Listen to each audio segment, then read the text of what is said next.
नमस्कार, स्वागत है आपका। आप देख रहे हैं न्यूज नाउ भारतवर्ष और मैं कीर्ति। समाजवादी पार्टी का गढ़ और यूपी की सबसे हॉट सीट माने जाने वाली मैनपुरी में आज उपचुनाव संपन्न हो गए। मैनपुरी उपचुनाव की वोटिंग आज शाम 6 बजे समाप्त हो गई। इससे पहले मैनपुरी के वोटर्स में काफी उत्साह देखा गया। यहां शाम 5 बजे तक करीब 57% मतदान हो गया था। इससे पहले सीट पर चल रहे मतदान को लेकर सपा और भाजपा में दिन भर जुबानी जंग छिड़ी रही। दोनों पार्टियां एक दूसरे पर धांधली का आरोप लगाती नजर आई।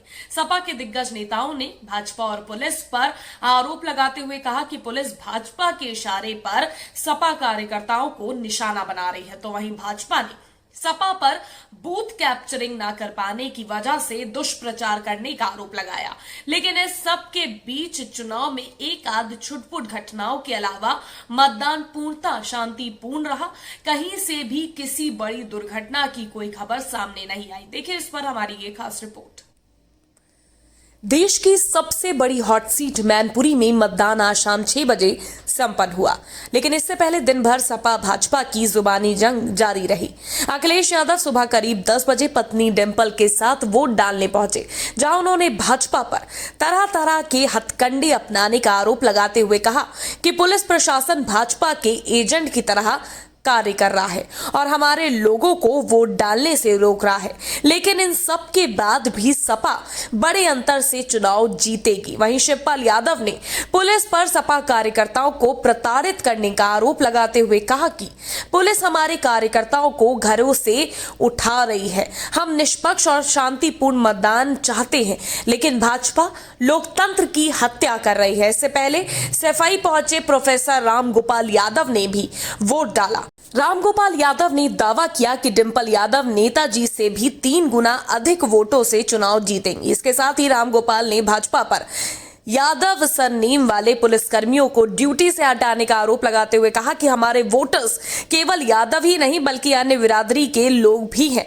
भाजपा के भी कई नेता आरोपों की इस दौड़ में पीछे नहीं रहे। डिप्टी सीएम केशव प्रसाद मौर्य ने सपा पर पलटवार करते हुए बड़ा दावा किया। मौर्य ने कहा कि सपा इस वजह से परेशान है कि वो हर बार की तरह बूथ कैप्चरिंग नहीं कर पा रही है, जिससे परेशान होकर वो झूठे आरोपों से जनता को भ्रमित कर रही है। वहीं मंत्री जितिन प्रसाद ने इसे सपा की हार के बाद बौखलाहट बता दिया। उन्होंने भाजपा के उपचुनाव में तीनों सीटें जीतने का दावा किया। इसके अलावा वोट डालने पहुंचे भाजपा उम्मीदवार रघुराज शाक्य ने कहा परिवर्तन होने वाला है और सपा की गुंडाई के बाद भी हम चुनाव जीत रहे हैं। मैनपुरी कैसे बना सपा भाजपा जंग का मैदान।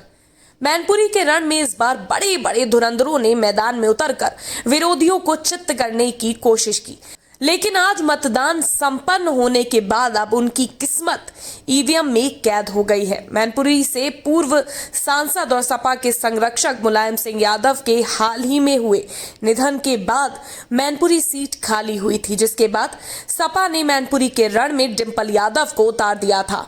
तो भाजपा ने इस क्षेत्र में शाक्यों की अधिक आबादी को ध्यान में रखते हुए रघुराज शाक्य पर दांव लगाना उचित समझा।